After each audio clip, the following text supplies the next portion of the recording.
بسم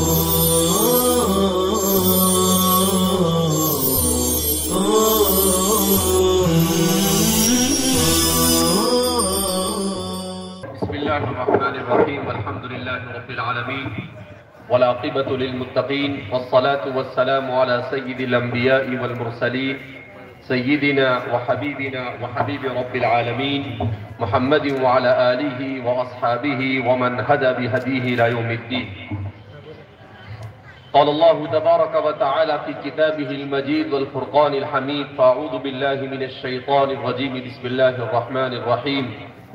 اليوم يئس الذين كفروا من دينكم فلا تخشوهم واخشوني اليوم أكملت لكم دينكم وأتممت عليكم نعمتي ورضيت لكم الإسلام دينا. وقال تبارك وتعالى: ومن أحسن قولا ممن دعا إلى الله وعمل صالحا وقال إنني من المسلمين. وقال النبي صلى الله عليه وسلم: سيدخل هذا الدين في كل بيت مدر ووبر أو كما قال صلی اللہ علیہ وسلم. برادران اسلام، ہم اللہ کی وہ خوش قسمت مخلوق ہے جسے اللہ رب العزت نے اسلام اور ایمان جیسا خوبصورت دین عطا فرمایا. ایک ایسا دین عطا فرمایا جس دین کے محاسن اور اس دین کی خوبیوں کو بیان کرنا انسان کی دسترس سے باہر ہے. ایک ایسا دین عطا فرمایا جس دین کے سلسلے میں خود اللہ رب العزت نے اپنی مقدس کتاب میں اعلان کیا: اليوم يئس الذين كفروا من دينكم فلا تخشوهم واخشوني. نبی کریم صلی اللہ علیہ وسلم کی ذات اقدس پر جس دین کو نازل کیا گیا، یہ دین ایک نیا دین نہیں، یہ وہ دین تھا جسے حضرت آدم علیہ السلام کو لے کر جنت سے زمین پر بھیجا گیا.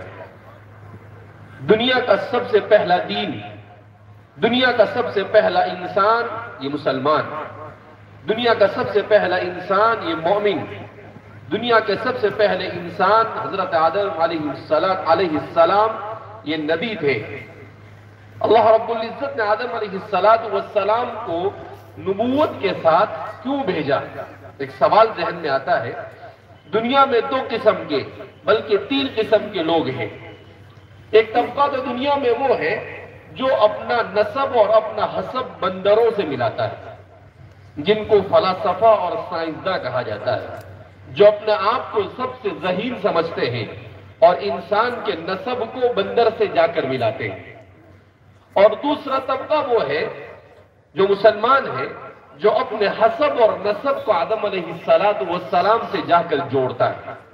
دونوں میں بڑا فرق ہے، اس لیے کہ جب کسی چیز کی بنیاد اچھی ہو تو ظاہر سی بات ہے وہ دین اوپر تک اور وہ چیز اوپر تک بڑی خوبصورت اور بڑی مضبوطی کے ساتھ بڑھتی ہے. اور جس چیز کی بنیاد ہی کمزور ہو اور اس کی بنیاد ہی میں محنت نہ ہو اور اس کی بنیاد ہی میں کسی قسم کی کوئی طاقت نہ ہو تو ظاہر سی بات ہے کہ وہ عمارت تا سریا کج رود، آسمان تک وہ ٹیڑھی جائے گی. وہ عمارت اور وہ بلڈنگ اور وہ چیز صحیح نہیں ہو سکتی ہے. اللہ رب العزت نے چونکہ حضرت انسان کو اس دنیا میں اشرف الخلائق بنا کر بھیجا، اپنی تمام مخلوقوں کا سردار بنا کر بھیجا. وَلَقَدْ كَرَّمْنَا بَنِي آدم، ہم نے بنی آدم کو مکرم بنایا. تو اللہ رب العزت نے پہلی عید انسان کی جو رکھی وہ نبی کی صورت میں رکھی. پہلے انسان کو نبی بنایا. کیوں؟ تاکہ انسان اگر یہ بھی کہے اِنَّا وَجَدْنَا آبَاءَنَا كَذَلِكَ يَفْعَلُونَ تو وہ سب سے پہلے آدم علیہ السلام کی سیرت کو پڑھے اور پھر اس کے بعد وہ کہے کہ ہم نے اپنے آباء و اجداد کو آدم جیسا پایا. تو حضرت آدم علیہ السلام یہ ابو البشر کہے جاتے ہیں. آدم علیہ السلام کے ذریعے سے دنیا میں پہلے انسان آدم، پہلے انسان جن کو دین دیا گیا وہ آدم، جنہیں علم دیا گیا وہ آدم، انہی کے ساتھ دنیا میں آدم علیہ السلام جنت سے بہت ساری نعمتوں کو لے کر اترے۔ اللہ رب العزت نے آدم کے ذریعے سے سلسلہ بشر کو شروع کیا، اور پھر ہر زمانے میں انسانوں کی اصلاح کے لیے، انسانوں کو تہذیب و تمدن سکھانے کے لیے، انسان کو انسان بن کر زندگی گزارنے کا سلیقہ سکھلانے کے لیے انبیاء کرام علیہ السلام کو مبعوث کیا۔ حضرت نوح علیہ السلام آئے، حضرت ادریس علیہ السلام آئے، حضرت شیس علیہ السلام آئے، حضرت ابراہیم علیہ السلام آئے، حضرت اسماعیل اور اسحاق علیہ السلام آئے، حضرت یعقوب و یوسف علیہ السلام آئے، حضرت یونس علیہ السلام آئے، حضرت شعیب علیہ السلام آئے۔ قرآن کریم نے 25 انبیاء کے ناموں کا ذکر کیا ہے۔ اس کے علاوہ بھی حدیث مبارکہ میں سیدنا حضرت ابو ذر غفاری رضی اللہ تعالیٰ عنہ نے ایک مرتبہ اللہ کے رسول صلی اللہ علیہ وسلم سے دریافت کیا کتنے نبی آئے؟ تو حضور نے فرمایا کم و بیش 1,24,000 انبیاء۔ کتنے رسول آئے؟ حضور نے فرمایا کہ 313 رسول بھیجے گئے۔ تو ایک بڑی لمبی فہرست اللہ رب العزت نے بھیجی۔ حضرات انبیاء کرام علیہ السلام کے سلسلے کو شروع کیا۔ انہوں نے انسان کو انسان بن کر جینا سکھایا۔ یہ بات آج ہمیں 21ویں صدی میں سمجھ میں آ رہی ہے۔ آپ کہیں 21ویں صدی میں یہ بات کیوں سمجھ میں آ رہی ہے؟ اس لیے سمجھ میں آ رہی ہے کہ 21ویں صدی کا انسان اپنے آپ کو بہت ایڈوانس سمجھتا ہے۔ 21ویں صدی کا انسان اپنے آپ کو بڑا ذہین اور ہوشیار سمجھتا ہے۔ 21ویں صدی کا انسان اپنے آپ کو یہ سمجھتا ہے کہ اس سے زیادہ ذہین کوئی نہیں، نہ پہلے پیدا ہوا اور نہ آئندہ کوئی پیدا ہوگا۔ مگر اس کے باوجود اگر دیکھا جائے تو اسے جینے کا سلیقہ نہیں آتا ہے، اسے کھانے کا سلیقہ نہیں آتا۔ جانوروں کی طرح کھڑے کھڑے کھانے کو وہ تہذیب سمجھتا ہے، جانوروں کی طرح کھڑے کھڑے پیشاب پخانہ کرنے کو وہ تہذیب سمجھتا ہے۔ پیشاب پہانے کے بعد اپنے پیشاب پہانے کو نہ دھونے کو تہذیب سمجھ رہا ہے۔ یہ ہے مہذب آج کی 21ویں صدی کی تہذیب، جس تہذیب میں ہر چیز وہ ہے جو جانوروں میں پائی جاتی ہے۔ کھڑے کھڑے کھانا پینا کس کا کام ہے؟ جانور کا کام ہے۔ کھڑے کھڑے اپنی ضرورت کو پورا کرنا، اپنی قضاء حاجت کو کرنا، یہ کس کا کام ہے؟ جانور کا کام ہے۔ لیکن یہ اپنے آپ کو اتنا سب کچھ کہ ہمارے پاس بہت ہے، ہم ٹیکنالوجی کے ہم مالک ہیں اور ہم یہ ہے ہم وہ ہے، مگر اسے اتنا نہیں پتا کہ مہذب زندگی کیسے بسر کی جاتی ہے۔ تو اللہ رب العزت کا احسان ہے کہ اللہ نے انبیاء کو بھیج کر انسان کو تہذیب سکھائی کہ بھائی کھانا بیٹھ کر کھایا جاتا ہے، اور کھانا کھانے کا سلیقہ یہ ہے۔ ایک ہاتھ اللہ نے کھانے کے لیے دیا ہے اور ایک ہاتھ اللہ نے دھونے کے لیے دیا ہے، اور وہاں نہ دھونے کا کوئی الگ ہاتھ ہے نہ کھانے کا الگ ہاتھ ہے، سب مکس چلتا ہے وہاں پر۔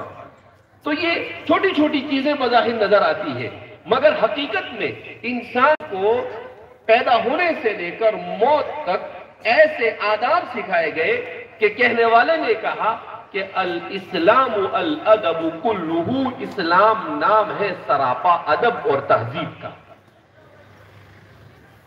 دانت صاف کرنے کا طریقہ سکھایا کہ بھئی مسواک کیا جائے، 5 مرتبہ دن میں کہا کہ بھئی آپ وضو کرو، کیونکہ اللہ کو معلوم تھا کہ یہ منہ بھی نہیں دھوئے گا اور میک اپ کا زمانہ آئے گا تو میک اپ لگا کے 1 ہفتے تک ایسے ہی گھومتا رہے گا۔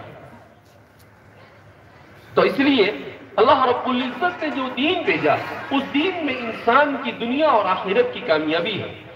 اس دین کو نبی کریم صلی اللہ علیہ وسلم کے اوپر ختم کیا گیا۔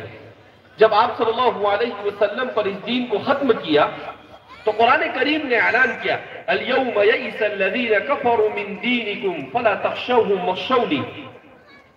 نبی کریم صلی اللہ علیہ وسلم پر اس آیت کریمہ کا نزول کہاں پر ہوا؟ مکہ مکرمہ میں۔ کب ہوا؟ حجۃ الوداع کے موقع پر۔ کہاں ہوا؟ میدان عرفہ میں۔ کس وقت ہوا؟ عصر کے بعد مغرب سے پہلے پہلے۔ جب آقا انعامدار صلی اللہ علیہ وسلم اپنی قصوہ اونٹنی پر سوار ہو کر دعائیں کر رہے تھے، اس وقت اس آیت کریمہ کا نزول ہوا۔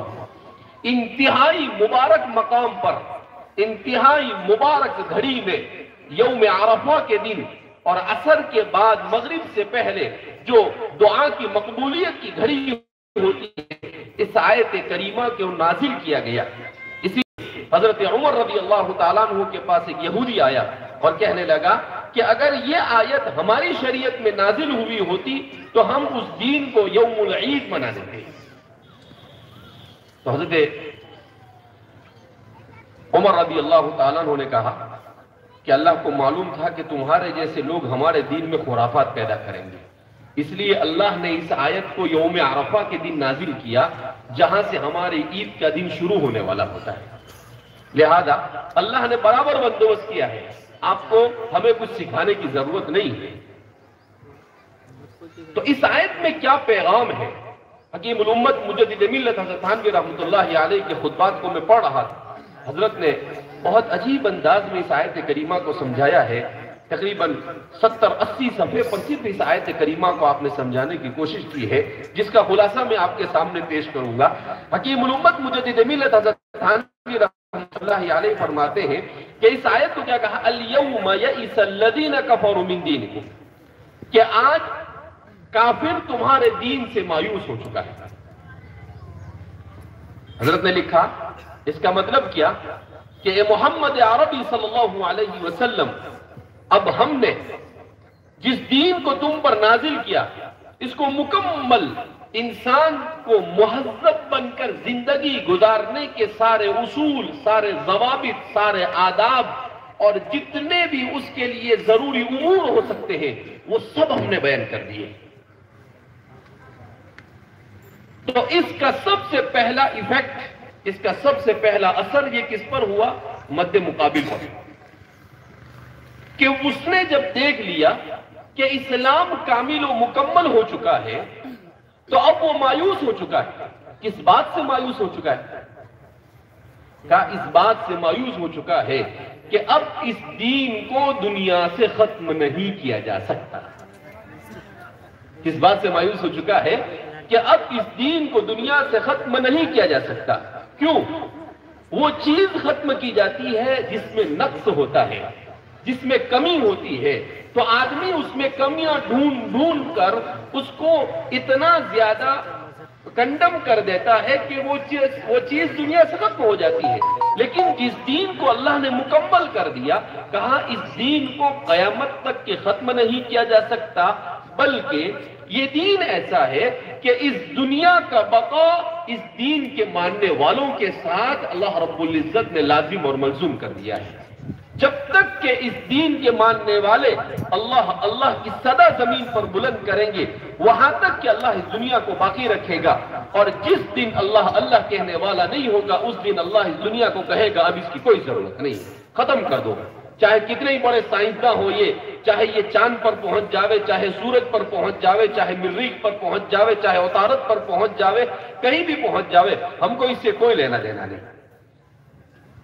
تو فرماتے ہیں کہ کافر، قرآن کریم آگے پیغام دیتا ہے فَلَا تَخْشَوْهُمْ وَاخْشَوْنِي۔ اللہ رب العزت چونکہ عالم الغیب والشہادہ، وہ غیب کا جاننے والا، کیا ہونے والا تھا مستقبل میں اللہ اسے جانتا تھا کہ 21ویں صدی اور 15ویں صدی ہجری میں ایسے کمزور مسلمان بھی آئیں گے جو اپنے دین پر مضبوط نہ ہونے کی وجہ سے دشمن سے ڈریں گے۔ کہا فَلَا تَخْشَوْهُمْ، کہ تم مسلمان ہو ان سے مت ڈرنا، غیر مسلم سے کبھی مت ڈرنا، وَاخْشَوْنِي، اور مجھے سے ڈرنا۔ کیوں نہ ڈرنا ان سے؟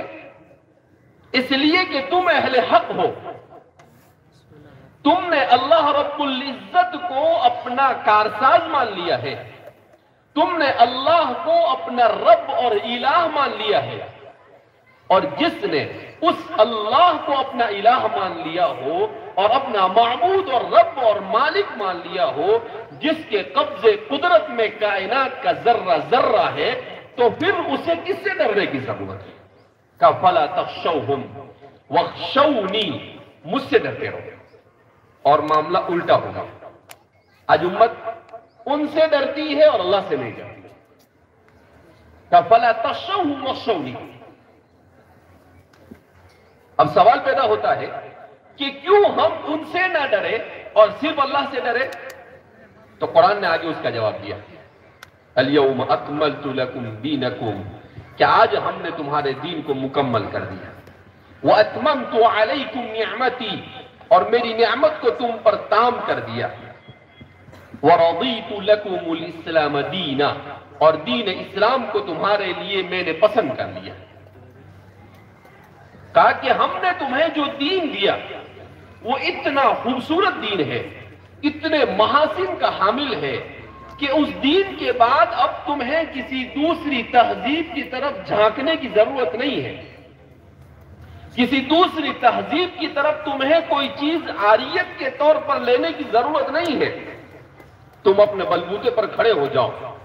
اسی لیے حکیم الامت مجدد ملت حضرت تھانوی رحمۃ اللہ علیہ نے اسی آیت کریمہ کی تفسیر کرتے ہوئے آگے بڑی پتے کی بات بیان کی ہے. کہا کہ اس خوف اور ڈر کو مسلمانوں سے نکالنے کے لیے کیا کرنا چاہیے. جب میں اس کو پڑھ رہا تھا ابھی سفر میں, تو ایسا لگا جیسے ہمارے لیے حضرت نے وہ لکھا ہے 100 سال پہلے. تو کیا کہا کہ اس خوف اور ڈر کو, جس ماحول سے ہم گزر رہے ہیں آج کل, اس خوف اور ڈر کو مسلمانوں میں سے ختم کرنے کے لیے 2 کام کرنے کی ضرورت ہے مسلمانوں کو. اور وہ کیا ہے؟ وَمَنْ أَحْسَنُ قَوْلًا مِّمَّنْ دَعَا إِلَى اللَّهِ وَعَمِلَ صَالِحًا. کہا اس آیت کریمہ میں 2 کام کرنے کا حکم دیا گیا. اگر وہ 2 کام کر لیتے ہیں تو فرماتے ہیں کہ پھر مسلمان کو نہ کسی کا خوف, نہ کسی کا خطرہ, اور نہ کسی سے ڈر, اور نہ کسی سے کسی قسم کی تکلیف پہنچنے کا کوئی امکان ہے. وہ کیا ہے 2 کام؟ کہا سب سے پہلا کام اس میں یہ ہے کہ اسلام کے محاسن کو اور اس کی خوبیوں کو غیروں کے سامنے بیان کر دیا جائے. اسلام کے محاسن اور اس کی خوبیوں کو غیروں کے سامنے کیا کیا جاوے؟ بیان کیا جاوے. اور مسلمانوں میں جو غفلت ہے, دوسرا کام, اس غفلت کو دور کر کر ہر مسلمان مکمل طور پر دین کی تعلیمات پر عمل کرنا شروع کر. وَمَنْ أَحْسَنُ قَوْلًا مِّمَّنْ دَعَا إِلَى اللَّهِ میں پہلی بات بیان کی گئی. وَعَمِلَ صَالِحًا میں دوسری بات بیان کی گئی کہ ہر ایک عمل صالح پر آ جائے اور اسلام کے محاسن کو لوگوں کے سامنے بیان کرے. تو فرماتے ہیں یہ 2 کام کرنے سے 2 فائدے ہیں. جب اسلام پر مکمل عمل کرے گا تو وہ روحانی اور عقلی اعتبار سے مضبوط ہو جائے گا, کیونکہ اس کا رشتہ اللہ کے ساتھ مضبوط ہوگا. اور جس کا رشتہ اللہ کے ساتھ مضبوط ہو گیا تو ظاہر سی بات ہے کہ اس سے کسی قسم کا کوئی خوف باقی رہتا نہیں. اور اسلام کے محاسن کو جب اسے بیان کریں گے تو اسلام کے محاسن کو وہ دیکھے گا, آپ سے سنے گا, اور آپ کے اخلاق میں جب وہ اسے دیکھے گا تو وہ خود بخود اسلام کے محاسن کا ایسا قائل ہو جائے گا کہ آپ کو دعوت دینے کی ضرورت نہیں, وہ خود بخود آپ خود ایک دعوت بن جائیں گے. آپ کا وجود, ہر مسلمان کا وجود دعوت بن جائے گا. تو فرماتے ہیں کہ ضرورت اس بات کی ہے. اسی لیے حضرت نے وہاں پر ایک بہت اچھا قصہ بھی لکھا ہے. حضرت نے لکھا کہ اسلام کتنا حسین و جمیل اور کتنا انسانیت. کہا دنیا میں حقوق انسانی کا دھندوڑا پیٹا جاتا ہے اور ہیومن رائٹ, حقوق انسانی کی چیخ لگائی جاتی ہے, لیکن اسلام دنیا کا واحد وہ دین ہے جو صرف حقوق انسانی کو بیان نہیں کرتا ہے بلکہ حقوق مخلوق کو بیان کرتا ہے. ساری مخلوق کے حقوق کو بیان کرتا ہے. کہا وہ کیسے؟ تو فرماتے ہیں کہ نبی کریم صلی اللہ علیہ وسلم نے ایک موقع پر ایک صحابی کو دیکھا کہ وہ چونٹیوں کو جلا رہا. تو آپ صلی اللہ علیہ وسلم ناراض ہوئے اور کہا کہ چونٹیوں کو اور اللہ کے مخلوق کو جلانے کا کام ہمارا نہیں ہے. لا يعذب بالنار الا خالق النار. کہ آگ سے صرف اللہ ہی کسی کو سزا دے سکتا ہے، ہم میں سے کسی کے لیے اجازت نہیں کہ وہ کسی کو سلگائے۔ کس کو مار رہا تھا وہ؟ چوٹی کو۔ فرماتے ہیں اسلام کی تعلیمات سے متاثر ہو کر ایک مرتبہ ایک عالم نے، کسی بزرگ نے کہیں سے شکر خریدی، حضرت تھانوی نے لکھا ہے، اور شکر خرید کر وہ اپنے گھر پر لے کر آئے۔ جب وہ شکر کو اپنے گھر پر کھولا تو اس میں 2-3 چونٹیاں آ گئی، تو وہ سر پکڑ کر بیٹھ گئے اور کہا کہ اللہ، یہ کیا میں نے ظلم اٹھا دیے۔ تو ان کے گھر والے کہنے لگے بھئی کیا ہو گیا؟ کہا یہ بیچاری چونٹیاں 2-3 چونٹی ساتھ میں آ گئی ہے، اس کے اپنے خاندان سے بچھڑ گئی ہے، یہ یہاں اکیلی ہے، اس کا خاندان اسے وہاں ڈھونڈا ہوگا، یہ اسے یہاں۔ تو ایک کام کرتا ہوں میں واپس جاتا ہوں اور وہاں پر اگر چونٹیاں ہیں تو ان چونٹیوں کو وہاں پر چھوڑ کر آتا ہوں۔ تو فرماتے ہیں کہ وہ پھر واپس جاتے ہیں وہاں پر اور ان چونٹیوں کو وہیں پر چھوڑ کر آتے ہیں جہاں پر چونٹیوں کا غول ہوتا ہے، اور کہتے ہیں تو دکاندار کہتا ہے کہ آپ عجیب انسان ہو۔ کہا میں عجیب انسان نہیں ہوں، اسلام عجیب ہے۔ کہا اسلام نے مجھے یہ سکھایا کہ چونٹیوں کے حقوق بھی ادا کیے جائیں۔ کہا جو دین چونٹیوں کے حقوق کو بیان کرے، اس دین سے زیادہ حقوق انسانی کو اور کون بیان کر سکتا ہے؟ تو اس لیے مسلمان کو مرعوب ہونے کی ضرورت نہیں۔ میں اس کو جب پڑھ رہا تھا تو میں سوچنے لگا کہ حضرت نے ضرور آگے لکھا ہوگا کہ جب اسلام رحم دلی سکھاتا ہے، اسلام حقوق انسانی کو سکھاتا ہے، تو پھر اسلام میں دوسری جو تعلیمات دی جاتی ہے، اور کہا کہ بھائی اسلام کے اندر جانور کو ذبح کر کر کاٹ کر کھایا جاتا ہے، تو اس کا کیا؟ تو مجھے معلوم تھا کہ حکیم الامت ہے، حضرت نے ضرور اس کا آگے جواب دیا ہوگا، تو میں میرے اعتبار سے سوچنے لگا، لیکن آپ نے اس کا بڑا اچھا جواب دیا آگے۔ آپ نے کہا ایک ہے رحم اور ایک ہے حکمت۔ اللہ کی ذات رحیم بھی ہے اور حکیم بھی ہے۔ اللہ کی ذات رحیم بھی ہے اور حکیم بھی ہے۔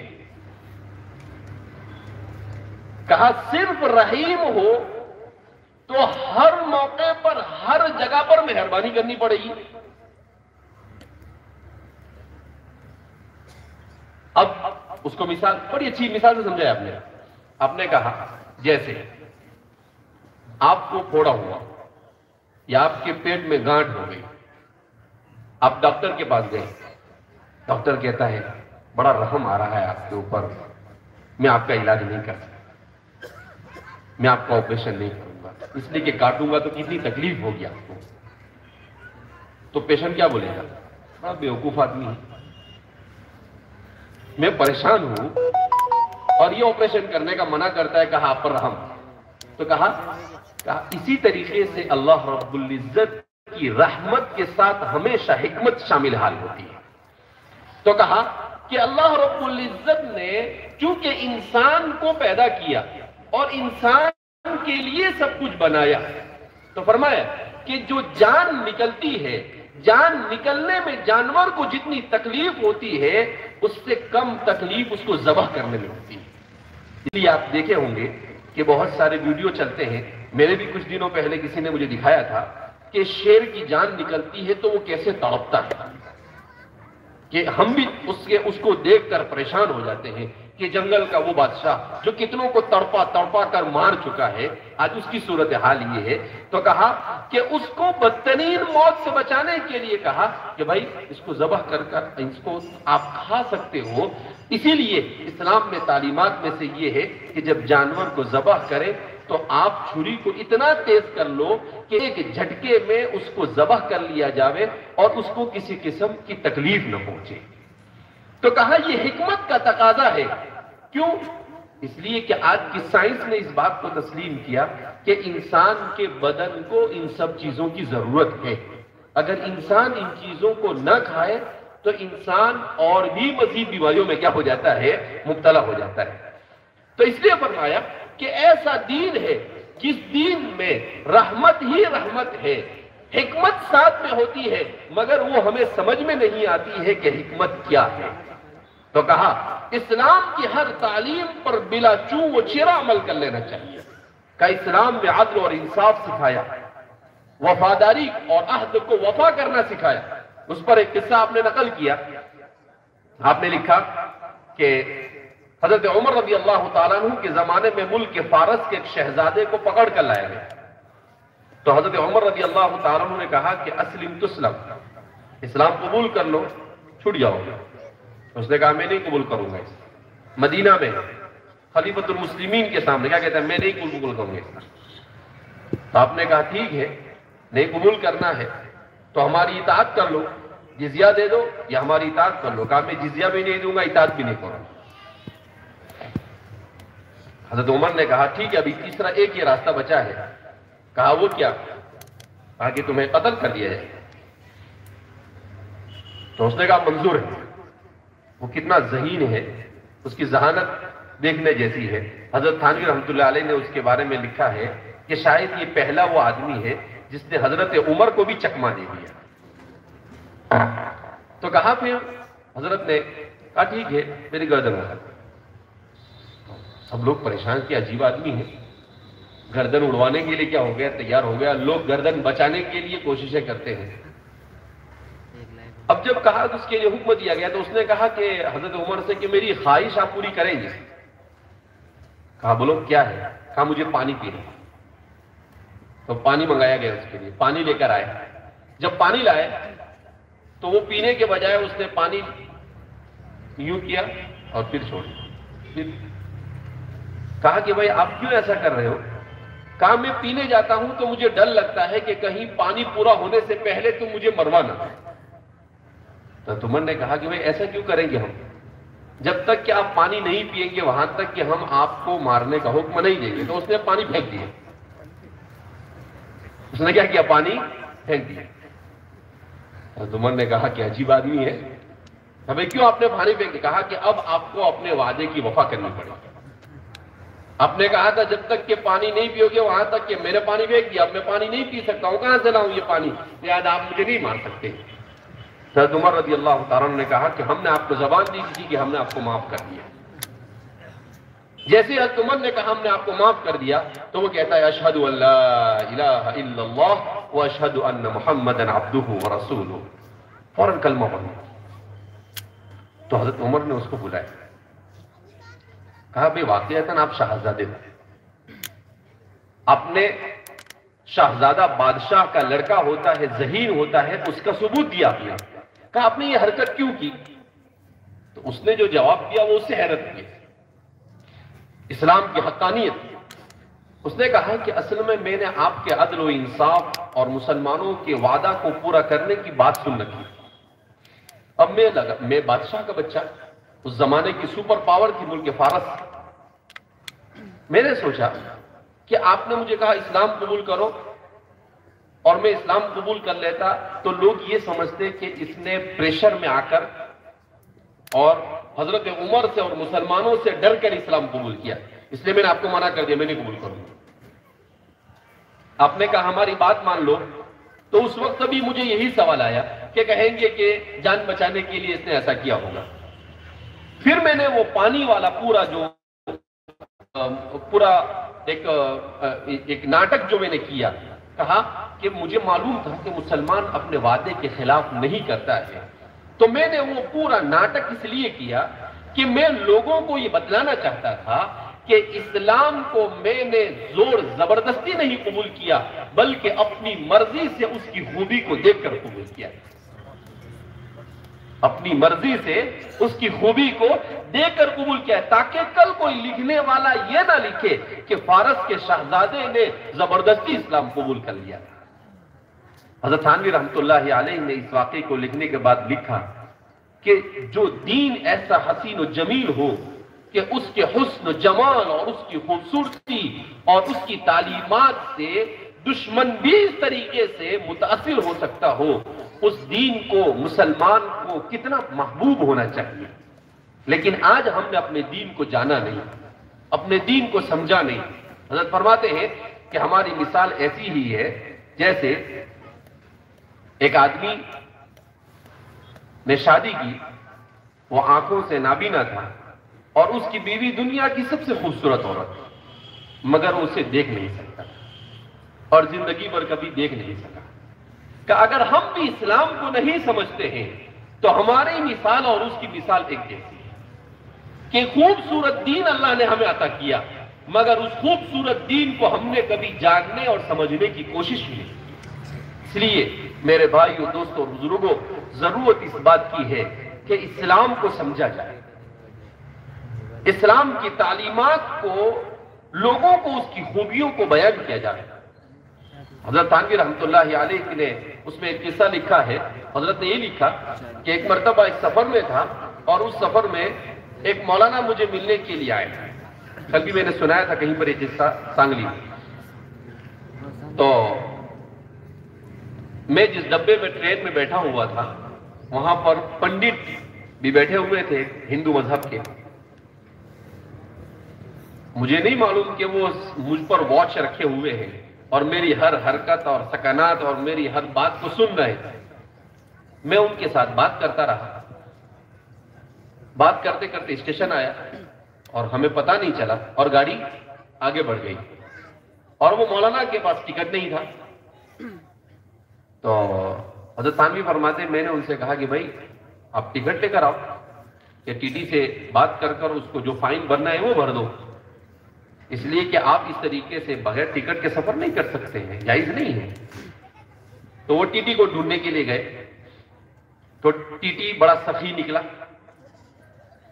اس نے کہا کہ یہ اگلے اسٹیشن تک کہ آپ فری، میں آپ سے کچھ نہیں لوں گا، اگلے اسٹیشن سے آپ ٹکٹ لے لیں۔ تو حضرت نے کہا کہ بھائی وہ ٹی ٹی گاڑی کا مالک ہے کیا؟ یہ گاڑی اس کی ہے؟ مولانا سے پوچھا حضرت نے، کہا نہیں گاڑی اس کی نہیں ہے، گاڑی یا تو سرکار کی ہے یا کمپنی کی۔ تو کمپنی معاف کر سکتی ہے، سرکار معاف کرے تو آپ کے لیے معاف ہے، لیکن ٹی ٹی معاف کرے تو آپ کے لیے معاف نہیں ہے۔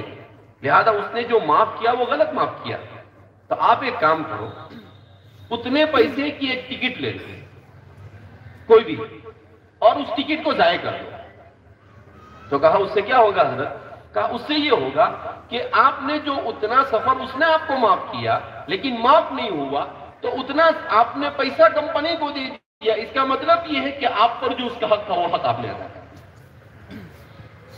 تو جیسے ہی بات حضرت کی پوری ہوئی تو حضرت کہتے ہیں کہ وہ پنڈت جی اٹھ کر آئے اور آ کر ہاتھ پاؤں چومنے لگے حضرت کے اور کہا کہ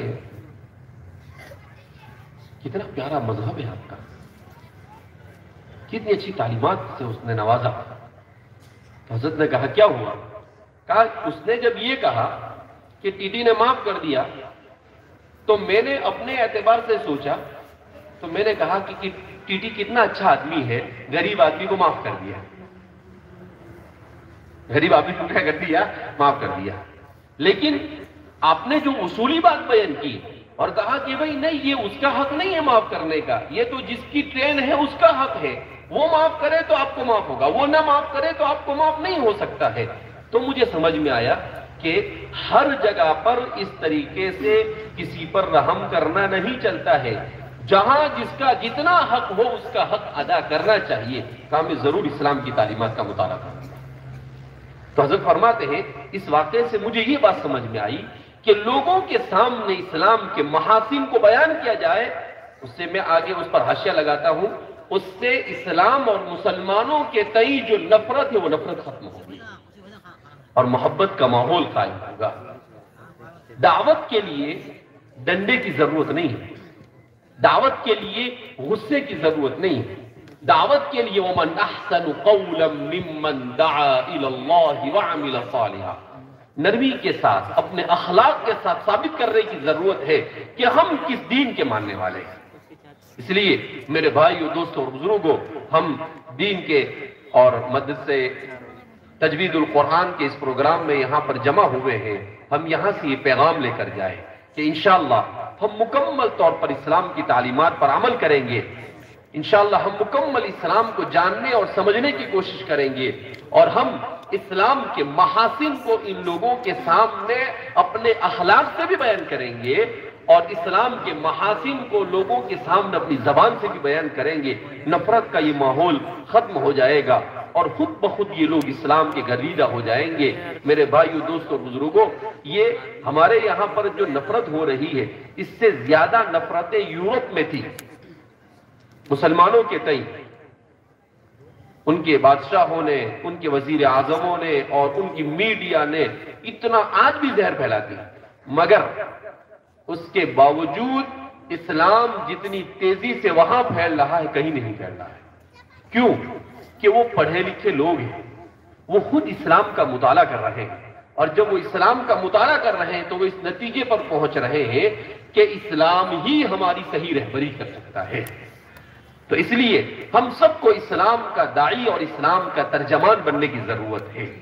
ہم سب یہاں سے ایک عہد کر کر جائیں کہ ایسا نہیں کہ زور زبردستی نماز پڑھیں، زور زبردستی قرآن پڑھیں، زبردستی دعائیں کریں، نہیں، ہم اپنے لیے اس چیز کو سعادت سمجھیں کہ اللہ نے مسلمان بنایا۔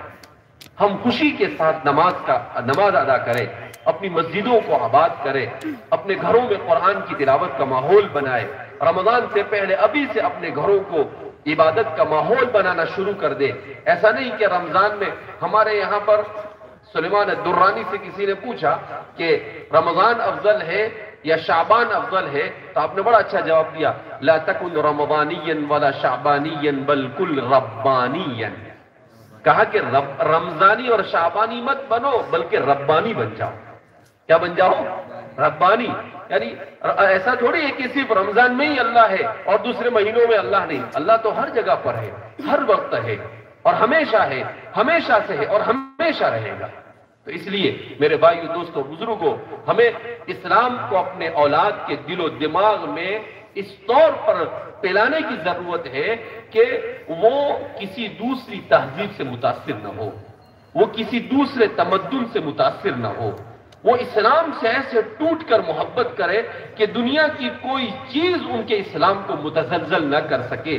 اس کے لیے اپنے گھر کے ماحول کو اسلامی بنانا پڑے گا، اس کے لیے اپنے گھر کے ماحول کے اوپر محنت کرنی پڑے گی، اور یہ ماں باپ کی ذمہ داری ہے۔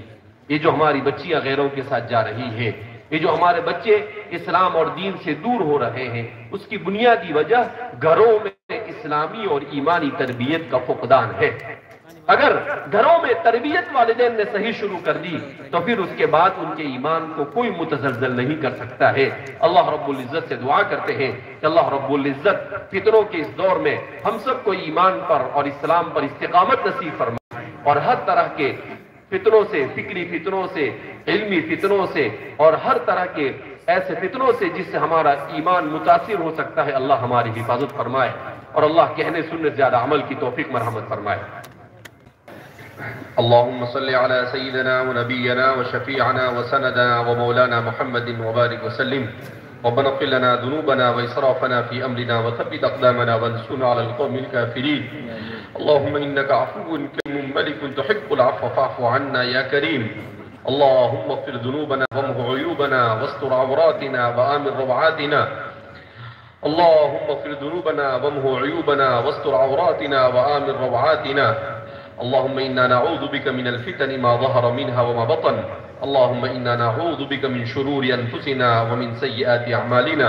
اللهم إنا نعوذ بك من البرص والجنون والجزام وفيروس كورونا ومن سيء الأسقام كلها. اللهم ربنا لا تزغ قلوبنا بعد إذ هديتنا وهب لنا من لدنك رحمة إنك أنت الوهاب. اے اللہ ہمارے گناہوں کو معاف فرما، ہمارے خطاؤں کو معاف فرما، ہماری لغزشوں کو درگزر فرما، ہمارے ان بھائیوں کے یہاں پر جمع ہونے کو اور ہمارے جمع ہونے کو قبول فرما۔ اے مولا کریم، صرف تیری محبت میں ہم سب یہاں جمع ہوئے ہیں، کوئی دنیاوی غرض نہیں ہے۔ اے اللہ، ایسی مجلسوں کے سلسلے میں تو فرشتوں سے کہتا ہے کہ میں فرشتوں جاؤ یہ کیا مانگتے ہیں، اور فرشتے جا کر کہتے ہیں کہ یہ تجھ سے تیری مغفرت کے طالب ہے، تو تو کہتا ہے جاؤ تم گواہ رہو میں نے ان کی مغفرت کر دی۔ اے مولا کریم، ہماری مجلس کو بھی انہی مجلسوں میں شامل فرما۔ اے اللہ، ہم سب اپنی مغفرت کے لیے یہاں پر جمع ہوئے ہیں، ہم سب اس لیے جمع ہوئے ہیں کہ تو ہم سے راضی ہو جائے، تیری رضا والے اعمال کرنے کی توفیق مرحمت فرما، تیری ناراضگی سے ہماری حفاظت فرما، حاضرین مجلس کی مغفرت فرما، سب کی جائز تمناؤں کو پورا فرما، جو جس طرح کی پریشانی میں مبتلا ہے اس سے نجات نصیب فرما۔ جو بیمار ہیں انہیں شفا کاملہ عاجلہ مستمرہ دائمہ کلیہ نصیب فرما۔ مولا کریم ہمارے اس ادارے کے لیے اور ہندوستان بھر میں اور دنیا بھر میں جتنے بھی دینی کام ہو رہے ہیں اس میں جو لوگ بھی جیسا بھی تعاون کر رہے ہیں ان سب کو دارین میں بہترین اجر عطا فرما۔ اے مولا کریم اس جلسے کی کامیابی کے لیے جن دوستوں نے محنتیں کی ہے اے اللہ دنیا اور آخرت میں اس کا بہترین اجر انہیں عطا فرما۔ ان سب کی نسلوں میں علماء اور دعات پیدا فرما، مخلصین، محدثین، مفسرین، فقہاء، متکلمین اور خطبہ پیدا فرما۔ اے ذل جلال والاکرام ہم فتنوں کے دور سے گزر رہے ہیں، چاروں طرف سے لوگ ہمارے ایمان پسند کرنے کی کوششیں کر رہے ہیں، کہیں موبائل کے ذریعے سے، کہیں انٹرنیٹ کے ذریعے سے، کہیں ہمیں ڈرا اور دھمکا کر، مگر مولا اے اللہ تو ہی ہمیں ثابت قدمی نصیب فرما۔ اللہ ہم کمزور ہیں، ہم کسی بھی راہ میں بھٹک سکتے ہیں اے اللہ، مگر تو ہمیں بچانے پر آ جائے تو ہمیں کوئی نہیں ہٹا سکتا ہے اے اللہ۔ اللہم ثبت اقدامنا، اے اللہ ہمارے قدموں جمع دے اے اللہ، موت تک اسلام پر ہمیں باقی اور قائم رکھ اے ذل جلال والاکرام۔ اسلام کے لیے اپنی ہر طرح کی قربانیوں کے لیے ہمیں فکر کرنے کی توفیق پر رحمت فرما۔ جو دوست یا احباب یہاں پر اسی جلسے میں جمع ہوئے ہیں اے مولا کریم جنہوں نے محبت کا اظہار کیا ہے ان سب کو دنیا اور آخرت میں بہترین اجر عطا فرما۔ اے مولا کریم ہندوستان کے مسلمانوں کی جان مال عزت آبرو کی حفاظت فرما۔ اے ذل جلال والاکرام دشمن سازشیں کر رہے ہیں مولا کریم، مگر ہم میں اگر تقوی اور ایمان مضبوط ہو گیا تو اے اللہ تیری مدد ہمارے ساتھ شامل حال رہے گی۔ اے اللہ ہمیں تقوی اور ایمان مضبوط کرنے کی توفیق مرحمت فرما۔ اے ذل جلال والاکرام حافظ ہونے والے ان طلباء کے سینے میں قرآن کو قیامت تک محفوظ فرما، ان کے لیے، ان کے والدین کے لیے، ان کے اساتذہ کے لیے، اس ادارے کے لیے اے اللہ پوری امت کے لیے ان کے اس حفظ کو نجات کا ذریعہ بنا۔ اے ذل جلال والاکرام ہم کو قرآن کے الفاظ کو یاد کر کر اس کے الفاظ کو سمجھنے کی توفیق مرحمت فرما، اسلام کی خوبیوں کو لوگوں کے سامنے اجاگر کرنے کی توفیق مرحمت فرما، اسلامی اخلاق اختیار کرنے کی توفیق مرحمت فرما، رسول اللہ صلی اللہ علیہ وسلم کا سچا اور پکا عشق نصیب فرما۔ اے اللہ تیرا عشق نصیب فرما، قرآن کے ساتھ والہانہ تعلق نصیب فرما۔ اے اللہ ہماری آپس کی نفرتوں کو ختم فرما۔ اللہم الف بین قلوبنا واصلح ذات بیننا۔ اے ذل جلال والاکرام امت میں جو افتراق اور انتشار ہے اسے ختم فرما۔ اے اللہ امت کو تیرے کلمے پر جمع ہونے کی توفیق مرحمت فرما۔ اے ذل جلال والاکرام ہم نے جو مانگا وہ عطا فرما، جو مانگنے سے رہ گیا وہ عطا فرما، ہم نے اپنے اعتبار سے مانگا تو اپنے شان عطا فرما۔ اے اللہ ہمیں نمازوں کا اہتمام کرنے کی توفیق مرحمت فرما، اپنی اولاد کی صحیح تعلیم و تربیت کی فکر کرنے کی توفیق مرحمت فرما۔